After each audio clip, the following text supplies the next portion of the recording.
നമ്മളിന്ന് ഉണ്ടാക്കാൻ പോകുന്ന ഒരു ഓറഞ്ച് ചിക്കനാണ്. അതിനെ മാരിനേറ്റ് ചെയ്യാൻ വേണ്ടിയിട്ട് ഞാനൊരു മുട്ട എടുക്കുന്നുണ്ട്. ഇതിനകത്തോട്ട് നമുക്കൊരു 1/2 ടീസ്പൂൺ കുരുമുളക് പൊടി ചേർക്കാം, ഒരു 1/4 cup cornflour, 1/2 cup all purpose floor, ഒരു 2 ടീസ്പൂൺ വെജിറ്റബിൾ ഓയിൽ ചേർക്കാം.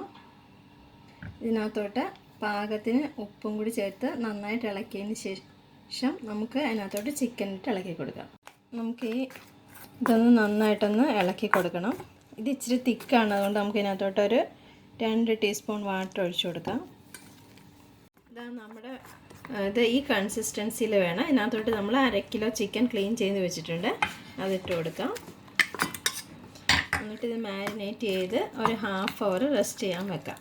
നമുക്ക് ചിക്കൻ ഒന്ന് ഡീപ് ഫ്രൈ ചെയ്തെടുക്കണം. അതിന് വേണ്ടിയിട്ട് കുറച്ച് വെജിറ്റബിൾ ഓയിൽ ഒഴിച്ചു കൊടുക്കാം. എണ്ണ ചൂടായിട്ടുണ്ട്. നമുക്ക് ഇതിനകത്തോട്ട് മാരിനേറ്റ് ചെയ്ത് വെച്ചിരിക്കുന്ന ചിക്കൻ ഇട്ട് കൊടുക്കാം.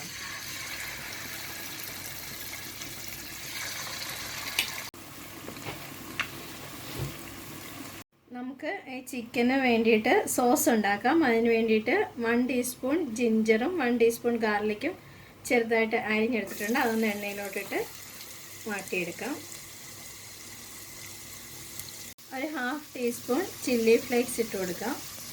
ഇനി നമുക്ക് ഇതിനകത്തോട്ട് ഒരു 1/4 കപ്പ് ഓറഞ്ച് ജ്യൂസ് ഒഴിച്ച് കൊടുക്കാം. ഫ്രഷ് ഓറഞ്ച് ജ്യൂസാണ്.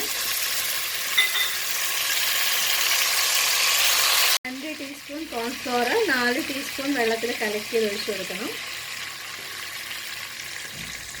Soya sauce 2 table spoon, 1 teaspoon vinegar,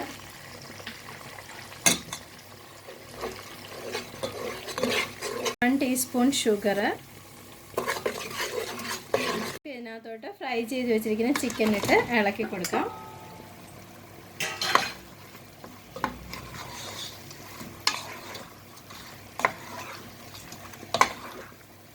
നമ്മുടെ ഓറഞ്ച് ചിക്കൻ ഇവിടെ റെഡി ആയിട്ടുണ്ട്.